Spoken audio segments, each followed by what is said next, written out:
दोस्तों, हम truck driver लोगों की जिंदगी बहुत खराब होती है। न जाने हमें कैसे कैसे रास्तों से गुजरना पड़ता है और हम बता भी नहीं सकते, इतनी भयानक और खतरनाक चीजें हमें नजर आ जाती है। पर इतना सब देखने के बाद भी हमें अपना काम करते रहना पड़ता है। मेरा नाम मनोज है और मेरे जीवन का ये भयानक किस्सा मैं आपके साथ शेयर करने जा रहा हूँ। ये उन दिनों की बात है जब मैं घंटों तक गाड़ी चलाकर थक गया था। भूख भी बहुत ज्यादा लग रही थी और नींद भी आ रही थी। इसलिए मैंने एक ढाबा देखकर वहीं अपना ट्रक साइड में ले लिया। ढाबे के सामने की तरफ गाड़ी खड़ी करने की जगह नहीं थी, तो वहां होटल का जो आदमी खड़ा था उसने ट्रक को पीछे की ओर ले जाने के लिए कहा। मैं घूमकर ढाबे के पीछे की तरफ चला गया। वहीं अपने ट्रक को एक दूसरे ट्रक के पीछे खड़ा कर मैं और मेरा साथ जो क्लीनर था, हम दोनों ट्रक से नीचे उतर गए। जैसे ही हम नीचे उतरे, हमने देखा कि हमारे सामने जो ट्रक था उसके पास एक आदमी खड़ा था और वो वहां खड़े होकर बीड़ी या सिगरेट ऐसा कुछ पी रहा था। उसके खड़े रहने के अंदाज से ये लग रहा था कि शायद वो उसी ट्रक का ड्राइवर है। हम थोड़ा आगे बढ़े, मतलब ढाबे के पास पहुंचे, तो हमने पीछे से कुछ चिल्लाने की आवाज सुनी। इसलिए हम दोनों भी एकदम से रुक गए। पीछे देखा तो वहां पीछे जो ड्राइवर खड़ा था वो किसी बुढ़िया पर चिल्ला रहा था। हम दोनों वही खड़े होकर देखने लगे कि वहां क्या हो रहा है। उस बुढ़िया के साथ एक 8-9 साल की लड़की भी थी और देखते ही देखते उस ट्रक ड्राइवर ने उस बुढ़िया को जोर का धक्का दे दिया। धक्का देते ही वो एकदम से नीचे गिर पड़ी। उसके साथ जो लड़की थी उसने वही पड़ा एक पत्थर उठाया और उस आदमी को दे मारा। गुस्से में आकर उसने भी उस लड़की को एक थप्पड़ जड़ दिया। उन दोनों में ज्यादा खींचातानी होने लगी, तो वो देखकर हम दोनों भी दौड़कर उनके पास चले गए। उसी समय ढाबे से कुछ लोग भी तमाशा देखने पीछे आकर खड़े हो गए थे। हमने उस ड्राइवर को पकड़ा और उसे पीछे खींच लिया और उस बुढ़िया को और उस लड़की को वहां से जाने के लिए कहा। जिस प्रकार से वो ड्राइवर उन पर चिल्ला रहा था, हमें इतना तो पता चल गया था कि ड्राइवर की कोई गलती नहीं थी।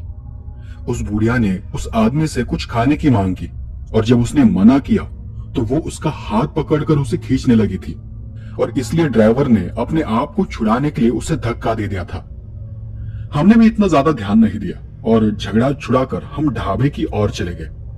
लेकिन जब वो बुढ़िया और बच्ची वहां से दूर जा रही थी तो वो बार बार गुस्से से पलटकर उस ड्राइवर को देख रही थी।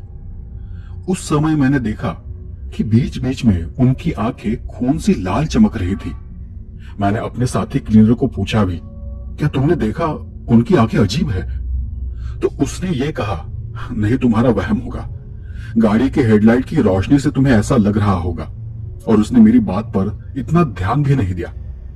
फिर हम ढाबे से अंदर चले गए, खाना वगैरह खाया और खाना होने के बाद हम वापस बाहर आ गए। तब तक हमारे सामने जो ट्रक खड़ा था वो वहां से चला गया था। अब न वहां वो ट्रक था और न ही उसका ड्राइवर।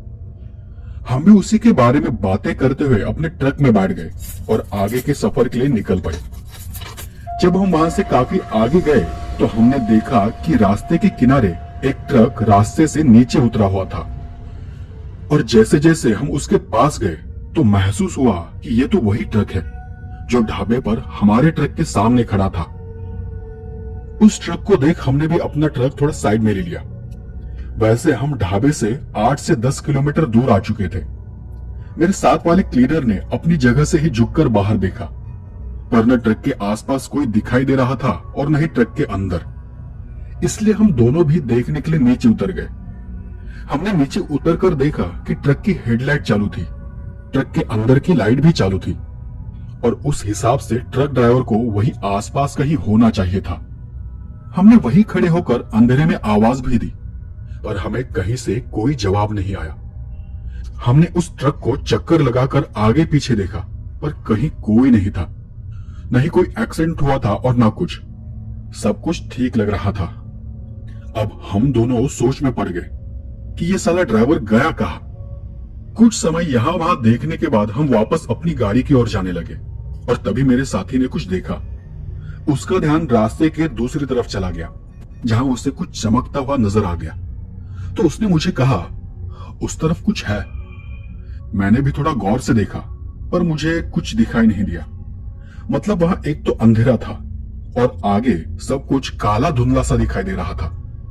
तो मेरे साथी ने फिर कहा, अरे सच में मैंने देखा था, वो एकदम से गायब हो गया। मतलब वो इतना तेज हुआ कि मैं उसे समझ ही नहीं पाया कि वहां क्या हुआ है, पर वहां कुछ तो है। उसने मुझे आगे कहा कि हमें रास्ते की उस तरफ चलकर देखना चाहिए। मैंने उसे अपनी गर्दन नाम ही हिलाते हुए बोला, नहीं, अपनी ट्रक को छोड़कर ऐसे जाना मुझे ठीक नहीं लग रहा। जैसे कि उस ट्रक का ड्राइवर वहां से गायब हो गया था। हमें जरा भी अंदाजा नहीं था कि वहां क्या हुआ है। मतलब वो कहां चला गया है, गाड़ी यहां क्यों खड़ी है, या और कोई कारण था। लेकिन मुझे खुद कुछ ठीक नहीं लग रहा था।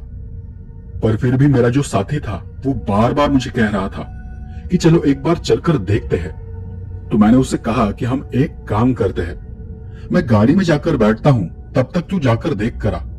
कुछ नजर आए तो ठीक, वरना हम यहां से चले जाएंगे।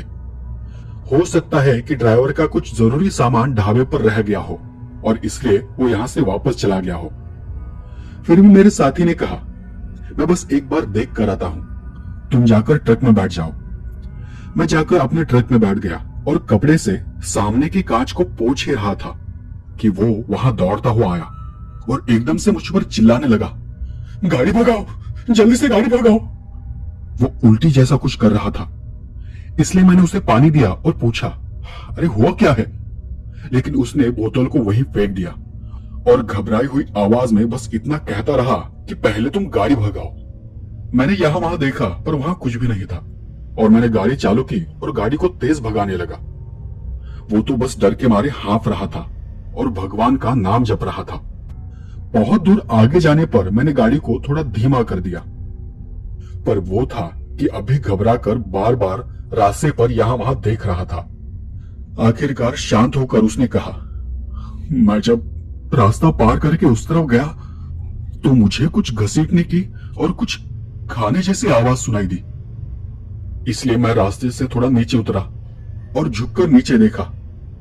वहां रास्ते के किनारे नहर जैसा कुछ खुदा हुआ था और वही एक गड्ढे में नीचे उस ड्राइवर की लाश पड़ी हुई थी।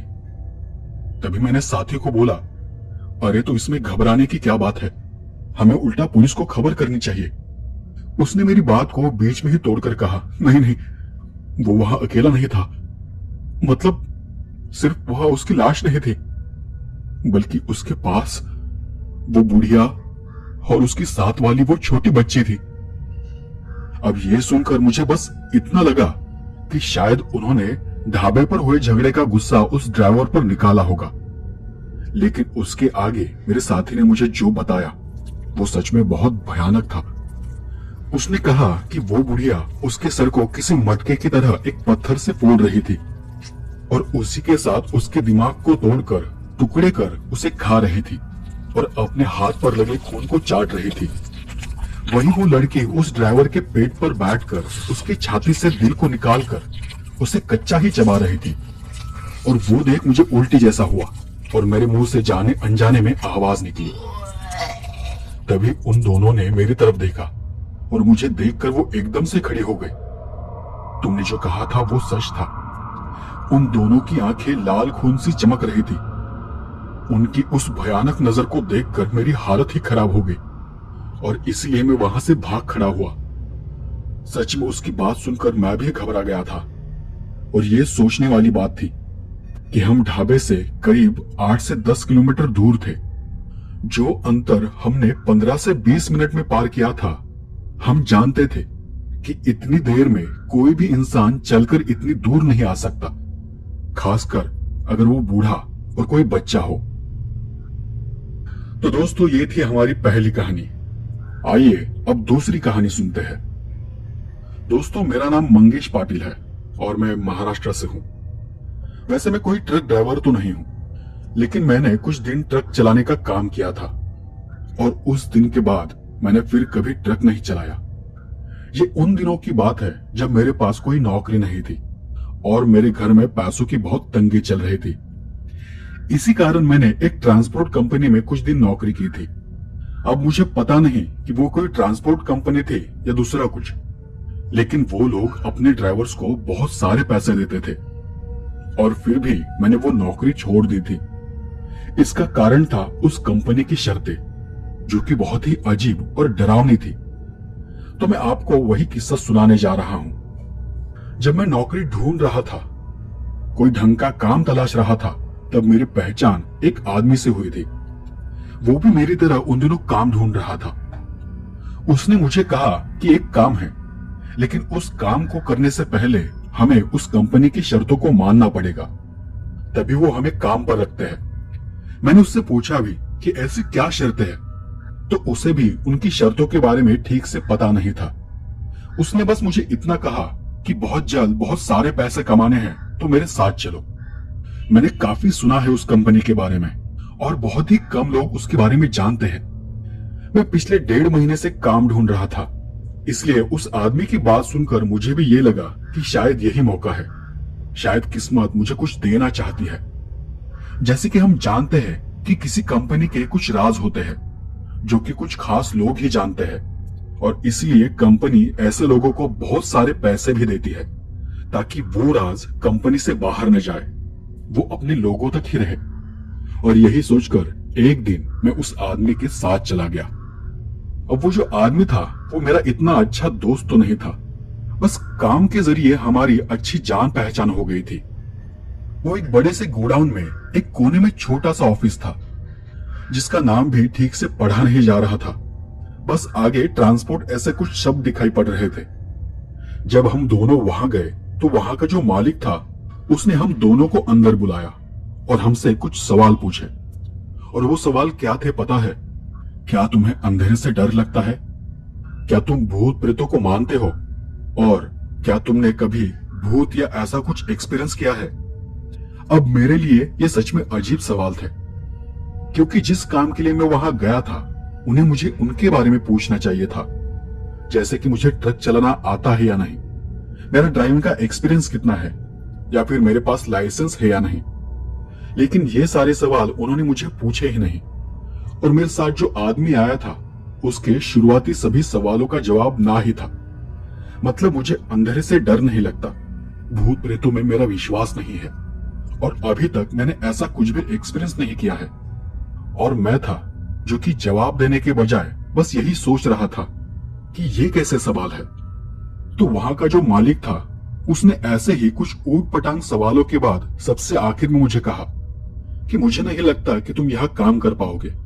अब मेरे साथ जो आदमी था वो जोर देकर कह रहा था कि ये मेरा दोस्त है, कर लेगा, उसे पैसों की बहुत जरूरत है। पर फिर भी वो मुझे काम देने के लिए तैयार नहीं थे। उसके बार बार कहने पर आखिरकार उन्होंने मुझे बोला कि हमारे यहाँ वैकेंसी निकलती रहती है, तो तुम हफ्ते 2 हफ्ते बाद आना। और इतना बोलकर उन्होंने मुझे वहां से जाने के लिए कहा। मेरे साथ जो आदमी था वो भी मेरे साथ निकल रहा था, तो उन्होंने उस आदमी को वहीं रुकने को कहा। अब केबिन से बाहर जाने के बाद मैं वहां नहीं रुका और वहां से सीधे घर चला गया। उसके कुछ 1 हफ्ते बाद एक दिन मुझे वो आदमी रास्ते में फिर मिला। मुझे देखकर वो एकदम से खुश हो गया और मुझे कहने लगा, अरे तुम कहां चले गए थे उस दिन? अच्छा एक काम करो, कल ही जाकर मालिक से मिलो, डे शिफ्ट में वैकेंसी है। लेकिन मेरा सारा कुतूहल उसके बारे में जानने का था, तो मैंने उससे पूछा, तुम्हारा काम कैसे चल रहा है? तो उसने बताया कि आज सुबह ही वापस आया हूं, नाइट शिफ्ट होती है, लेकिन पैसे बहुत मिलते हैं। और डे शिफ्ट में तो 1 महीने बाद पगार मिलती है, लेकिन नाइट शिफ्ट में ट्रिप से वापस आए कि पैसे हाथ में। डे शिफ्ट वालों की महीने की जितनी पगार है ना, उतने तो मैंने इन 2-4 दिनों में ही कमाए हैं। तो अब तुम ही सोचो क्या करना है। उसकी बातें सुनकर मुझे भी थोड़ा लालच आ गया, लेकिन अचानक से मेरे मन में क्या आया मुझे पता नहीं। मैंने उससे ये पूछा, अच्छा वो उन शर्तों के बारे में कुछ पता चला? उसने मुस्कुराकर जवाब में कहा, वो मैं नहीं बता सकता, बताने को मना है। कहीं मालिक को पता चला तो मेरी नौकरी चली जाएगी। लेकिन तुम खुद मुझे देख रहे हो, देखो यही मौका है। किसी और को काम मिल गया तो ये भी काम हाथ से चला जाएगा। और फिर ऐसे ही यहां वहां की बातें कर वो वहां से चला गया। लेकिन कंपनी की शर्तों के बारे में उसने मुझे एक शब्द भी नहीं बताया। मैं अगले दिन अकेले ही उस गोडाउन को और फिर उस ऑफिस को ढूंढते हुए वहां चला गया।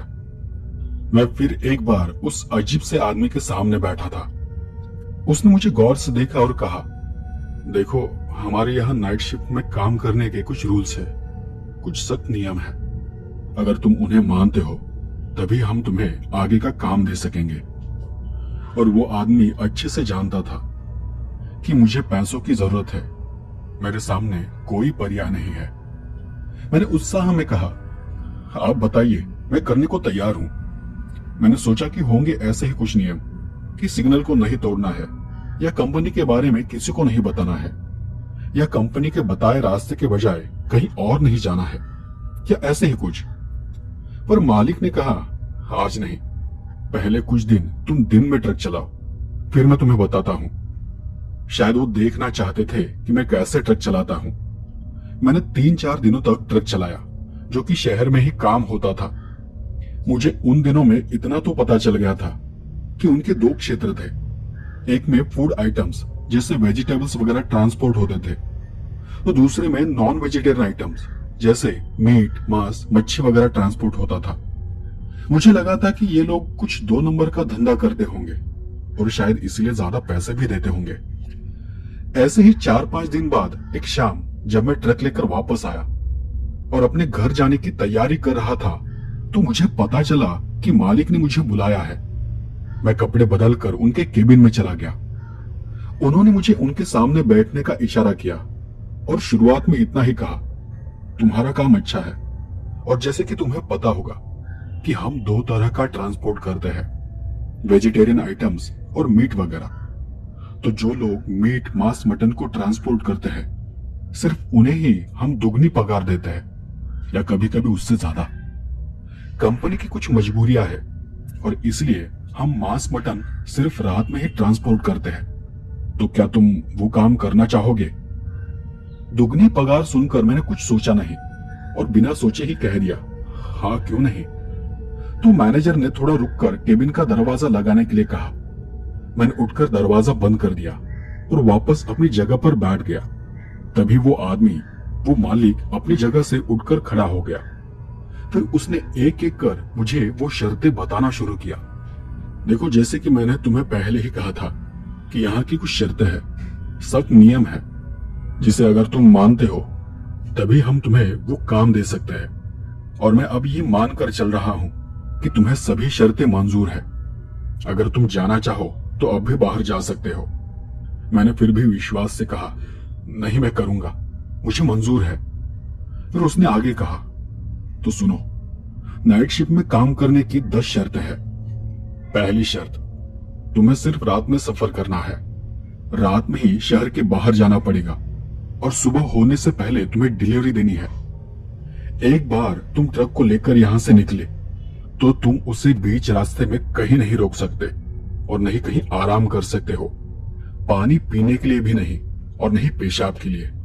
जो भी करना है ट्रक के अंदर ही और बिना रोके। और आगे कुछ बातें हैं, अगर वो होती है तभी तुम ट्रक को रोक सकते हो, लेकिन कुछ ही मामलों में है। वो बातें तुम्हें आगे की शर्तों में पता चल जाएंगी, ठीक है? इस बात पर मैंने सिर्फ हाँ में अपनी गर्दन हिलाई। दूसरी शर्त, तुम्हें गाड़ी की हेडलाइट को हर समय ऑन रखना है। हेडलाइट को अंधेरे में एक पल के लिए भी बंद नहीं करना है, चाहे कुछ भी हो। कभी तुम्हें ऐसा भी लगेगा कि लाइट तो चालू है पर फिर भी आसपास बहुत घना अंधेरा है, फिर भी तुम गाड़ी को नहीं रोकोगे। तुम्हें गाड़ी चलाती रहनी है। और समझो कि कहीं अगर गाड़ी की हेडलाइट एकदम से झपकने शुरू हो जाए, फिर तो गाड़ी को बिल्कुल नहीं रोकना है, बल्कि गाड़ी को और स्पीड से चलाना है और तेजी से भगाना है, जब तक कि हेडलाइट झपकनी बंद नहीं हो जाती। इस बार मैंने फिर से हाँ में अपनी गर्दन हिला दी। तीसरी शर्त, अगर रात के अंधेरे में किसी सुनसान रास्ते पर कहीं तुम्हें ऐसा साइन बोर्ड दिखाई दे कि आगे का रास्ता बंद है और फिर भी आगे का रास्ता दिखाई दे रहा है, तो उस वक्त भी ट्रक को रोकना नहीं है, नहीं गाड़ी को पीछे मोड़ना है और नहीं किसी दूसरे रास्ते से जाना है। तुम्हें गाड़ी को उसी रास्ते पर चलाते रहना है, ठीक है? चौथी शर्त, अगर तुम्हें रास्ते में कोई आदमी सुनसान जगह पर अंधेरे में चलता दिखाई देता है और अगर वो सीधे चले जा रहा है तो उसकी तरफ ध्यान नहीं देना है और ना ही उसे मुड़कर देखना है। अगर तुम्हें दिखाई दे कि वो रुक गया है और रुककर तुम्हें देख रहा है, तब गाड़ी चुपचाप उसके पास रोक देना और उसे गाड़ी के अंदर बिठा लेना। लेकिन उससे कोई बात नहीं करना और नहीं कोई सवाल पूछना। फिर वो जब कहे, जहां गाड़ी रोकने के लिए इशारा करे, गाड़ी को उसी जगह पर रोक देना, भले ही वो कोई सुनसान जगह क्यों ना हो। तुम्हें उससे कोई लेना देना नहीं कि वो कहां उतर रहा है। उसके उतरने के बाद तुम वापस गाड़ी को आगे लेकर जाओगे, लेकिन गलती से भी उसे मिरर में देखने की कोशिश नहीं करोगे। समझे? वो कहां जा रहा है, क्या कर रहा है, इससे तुम्हें कोई लेना देना नहीं। उनकी ये शर्त सुनकर मुझे थोड़ा अजीब लगने लगा था। पहले 2-3 शर्तों को तो मैं समझ सकता था, लेकिन ये जो शर्त थी वो बहुत ही अजीब थी। फिर भी मैं चुपचाप उनकी आगे की शर्तें सुनता रहा। अब तो मैंने गर्दन हिलाना भी बंद कर दिया था। 5वीं शर्त, बीच रास्ते में तुम्हें गाड़ी के ऊपर से या पीछे से कुछ खटखटाहट की या टप टप की आवाज सुनाई दे, तो गाड़ी को रोककर नीचे उतरकर नहीं देखना कि वो क्या है, बस गाड़ी को चलाते रहना है। शायद तुम्हें आसपास से कुछ गुर्राहट भरी आवाज भी सुनाई दे, फिर भी नहीं, तुम बस चलते रहोगे। अगली और 6ठी शर्त, अगर तुम ट्रक में रेडियो या कैसेट कुछ सुन रहे हो या नहीं भी सुन रहे हो, लेकिन अगर तुम्हें अचानक से रेडियो स्पीकर से कुछ अजीब सी फुसफुसाहट की आवाज सुनाई देने लगे, तो तुम तुरंत उसे बंद कर दोगे। गाड़ी को भी उसी जगह पर तुरंत रोक देना और बंद कर देना, और बिना वक्त गवाए अपने सिर को नीचे झुकाकर नीचे झुक जाना। अपनी आंखों को कसकर बंद कर लेना। तुम्हें आसपास से अजीब अजीब आवाजें सुनाई देने लगेंगी, जैसे तुम्हारे आसपास कोई फुसफुसाहट कर रहा है। कांच पर, दरवाजे पर खटखटाहट की आवाज सुनाई देगी, और यहां तक कि कोई दरवाजा खोल भी देगा तो भी तुम अपनी जगह से नहीं हिलोगे, अपनी आंखें नहीं खोलोगे जब तक कि वो सारी आवाजें शांत न हो जाए। जब वो आवाजें शांत हो जाएंगी तो तुम धीरे से अपनी आंखें खोलकर सबसे पहले खिड़की से बाहर झांकना। तुम्हें अगर वहां धुआं दिखाई दे तो समझ जाना कि वहां जो कुछ था वो वहां से चला गया है, और फिर तुम तुरंत गाड़ी चालू कर आगे निकल जाना। 7वीं शर्त, ट्रक चलाते समय तुम्हें अचानक से कोई चीज या कुछ भी ट्रक के साथ तेजी से भागता हुआ या फिर सरकता हुआ नजर आ जाएगा। तुम्हें बस शांत रहना है, अपने ट्रक की स्पीड बढ़ानी है। इससे कोई फर्क नहीं पड़ता कि तुम कितने स्पीड में हो। तुम जितने भी स्पीड में होगे, जितना भी तेज होगे, वो तुम्हारे साथ ही सरकता रहेगा। पर फिर भी तुम तेजी से गाड़ी चलाते रहोगे और वहां जो कुछ है उसे खिड़की से बाहर देखने की या फिर मिरर में देखने की कोशिश नहीं करोगे। सीधे सामने रास्ते को देखोगे। समझे? अब 8वीं शर्त, अगर तुम्हें गाड़ी चलाते समय बहुत जोर की चीख सुनाई दे तो झट से गाड़ी को साइड में रोक देना, गाड़ी की सभी लाइट को चालू कर देना और तेजी से ट्रक से उतरकर पीछे चले जाना। पीछे जाकर पीछे कंटेनर में छुप जाना। इस बीच तुम देखोगे कि गाड़ी की सभी लाइट्स झपकने लगेंगी, बंद हो जाएंगी, फिर से चालू हो जाएंगी। लेकिन जब तक सभी लाइट्स नॉर्मल नहीं हो जाती, यानी स्थिर नहीं हो जाती, तुम वहां से हिलोगे नहीं। फिर जैसे ही तुम्हें सब ठीक लगे, मतलब सभी लाइट्स नॉर्मल हो जाएंगी, तो उसके ठीक 10 मिनट बाद तुम वापस आगे जाकर ट्रक को उस जगह से दूर ले जाना। और ये आखिरी शर्त, अगर तुम्हें रास्ते पर कोई औरत गाड़ी को रोकने के लिए हाथ से इशारा करती दिखाई दे, तब तो गाड़ी को बिल्कुल भी नहीं रोकना है। वो भले ही कितनी ही सुंदर क्यों ना हो, कितनी ही आकर्षक क्यों ना हो, तुम गाड़ी को उससे आगे लेकर जाओगे। और उससे आगे निकलने के बाद तुम साइड मिरर में देखना। अगर वो अब भी रास्ते पर उसी जगह पर खड़ी है तो समझो कि तुम बच गए, और अगर वो रास्ते पर नहीं है तो तुम अपने पीछे देखने की जरा भी हिम्मत मत करना, क्योंकि अगर वो रास्ते पर नहीं है इसका मतलब वो तुम्हारे पीछे है, तुम्हारी पीछे की सीट पर है और तुम्हें देख रही है। तुमने तिरछी नजर से भी पीछे देखने की हिम्मत की तो समझो कि तुम मर गए। वो तुम्हें तुरंत ले जाएगी। कहाँ वो पता नहीं, लेकिन मुझे इतना पता है कि अगर तुमने इनमें से किसी भी शर्त को नजरअंदाज किया या इन्हें बस अफवाह समझकर या झूठ समझकर इन पर ध्यान नहीं दिया, कोई भी गलती की, तो तुम हमें कभी नहीं मिलोगे। इन सब अजीब शर्तों को सुनकर मेरा दिमाग भन्ना गया था। उस मालिक ने सबसे आखिर में मुझे कहा, आशा है कि तुम इन सब शर्तों को याद रख पाओगे। मैंने कुछ सोचकर कहा, पर आपने तो कहा था कि 10 शर्तें हैं, तो आखिरी शर्त क्या है? मालिक ने थोड़ा मुस्कुराकर कहा, वो मैं तुम्हें वापस आने के बाद बताऊंगा। अब जाओ, अपनी आज रात की डिलीवरी की तैयारी करो। केबिन के बाहर 2 आदमी खड़े हैं, वो तुम्हें बताएंगे कि कौन सा ट्रक कहां लेकर जाना है। मैंने वहां कुछ दिनों में सिर्फ सुना था कि उनके कुछ ट्रक ड्राइवर जो ट्रक को लेकर जाते हैं वो कभी वापस नहीं मिलते। किसी के साथ कोई भयानक एक्सीडेंट हो जाता है तो कोई ड्राइवर डर के मारे उस कंपनी को छोड़कर चला जाता है।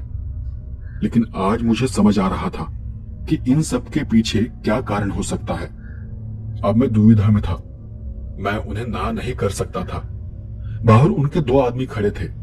मैं चुपचाप वहां से बाहर चला गया और चलते चलते ही उस आदमी को ढूंढने लगा जो मुझे यहां लेकर आया था।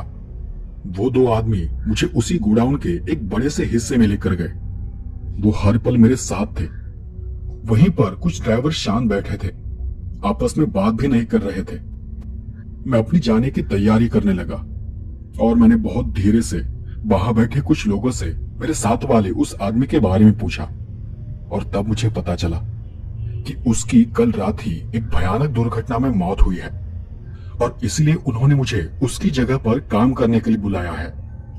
इस बात को सुनकर मैं एकदम से सुन्न रह गया। मैंने उसी समय वो काम छोड़ दिया था। मैं आपको बता नहीं सकता कि मैं किस तरह से वहां से भागा हूं। जैसे ही मुझे मौका मिला मैं पागलों की तरह बस दौड़े जा रहा था। उन लोगों ने मुझे पकड़ने की, रोकने की बहुत कोशिश की, पर मैं नहीं रुका और रात भर एक गटर में छुपा रहा। मुझे इस बात का डर था कि कहीं वो लोग मुझे पकड़कर मार न दे।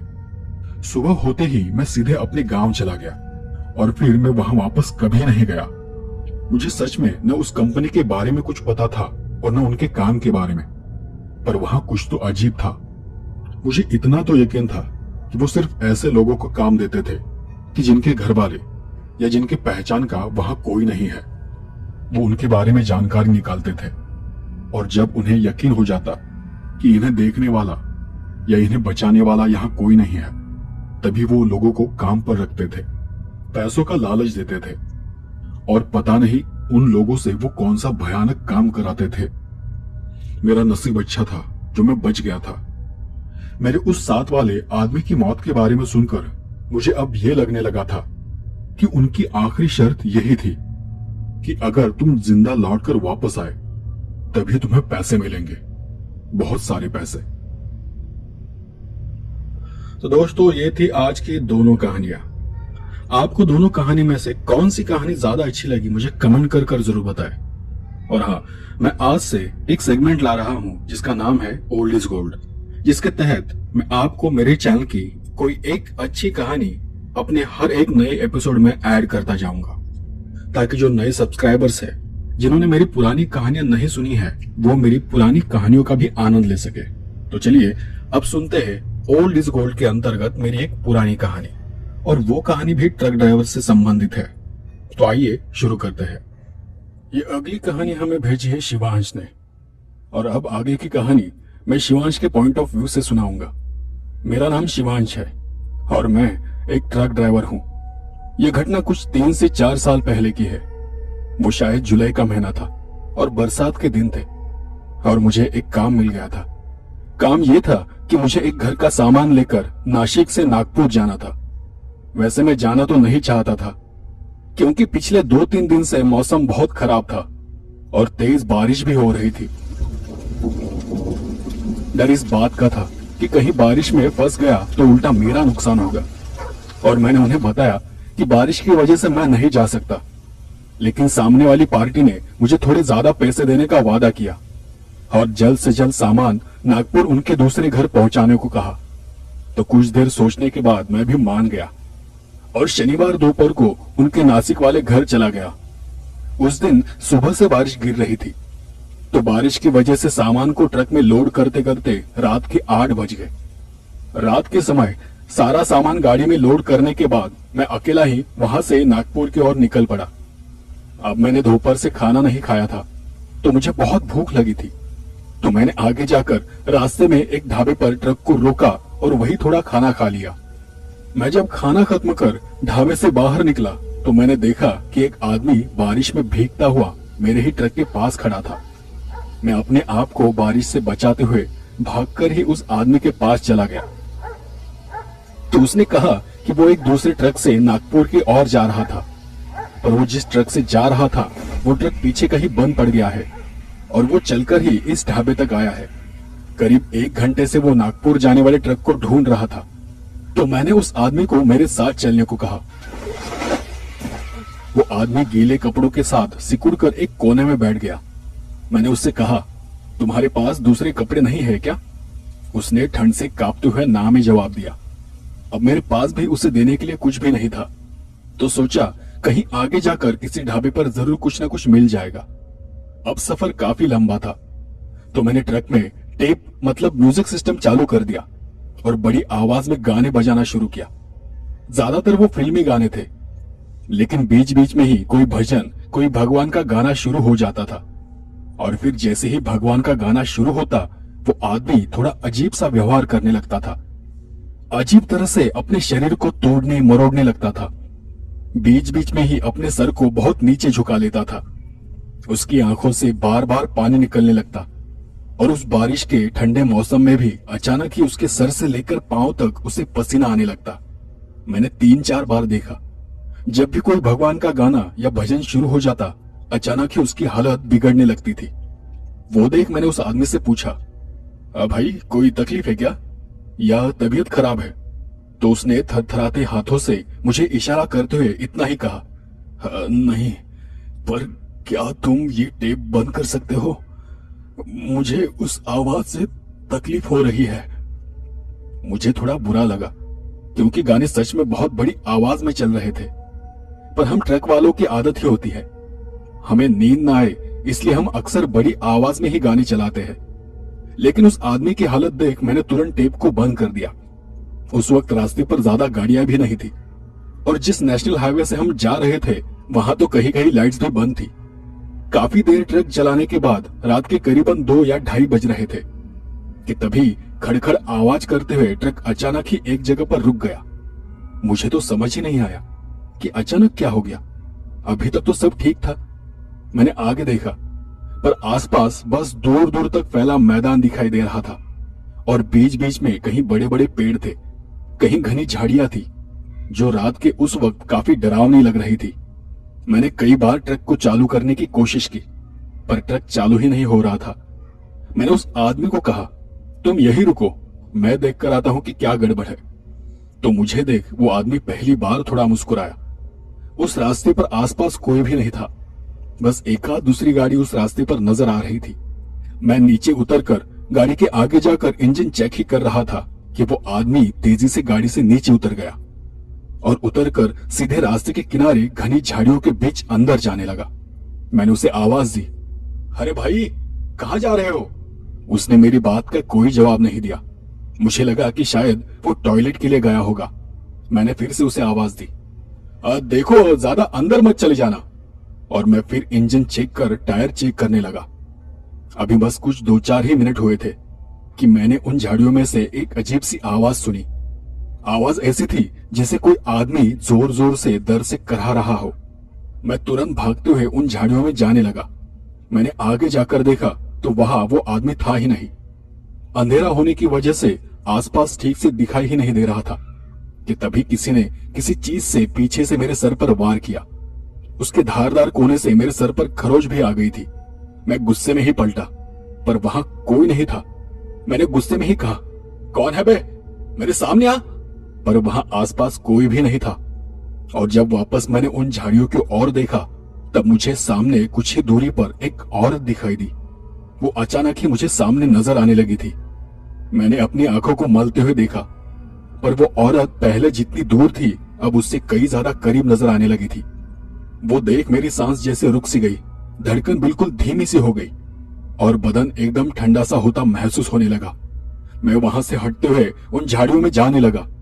कि तभी मेरा पैर किसी नरम चीज से टकराया और मैं नीचे गिर पड़ा। मैं अपने आप को संभाल कर उठने की कोशिश कर ही रहा था कि मैंने देखा कि जिस चीज से मैं टकराया था वो वही आदमी था जो कुछ देर पहले मेरे साथ मेरे ट्रक में था। और अब उस आदमी के छाती पर वो औरत अजीब तरह से बैठी हुई थी। उस औरत का चेहरा बिल्कुल उस आदमी के चेहरे के सामने था और उस औरत की रीढ़ पूरी तरह से मुड़ी हुई थी। उस आदमी और उस औरत के चेहरे में बस 1 इंच की दूरी थी। मैं यहाँ धीरे से ही बड़बड़ा रहा था, हट जाओ वहां से। उसे जोर से बोलने की, उस पर चिल्लाने की मुझ में जरा भी हिम्मत नहीं थी। वो आदमी थोड़ा होश में था और वो मुझे उस औरत से बचाने के लिए इशारा कर रहा था कि तभी वो औरत जोर से उसके चेहरे पर ही चीखी। वो चीख इतनी बड़ी थी कि वो आदमी बेहोश होकर वही गिर पड़ा। उस चीख को सुनकर मेरी तो जान ही निकल गई। वो सब बहुत भयानक था। वो औरत उसे और मुझे मार देना चाहती थी। मैंने देखा कि उस आदमी का दम घुट रहा था, पूरी तरह से उसकी सांसें उखड़ने लगी थी। वो अपनी जान बचाने के लिए झटपटा रहा था।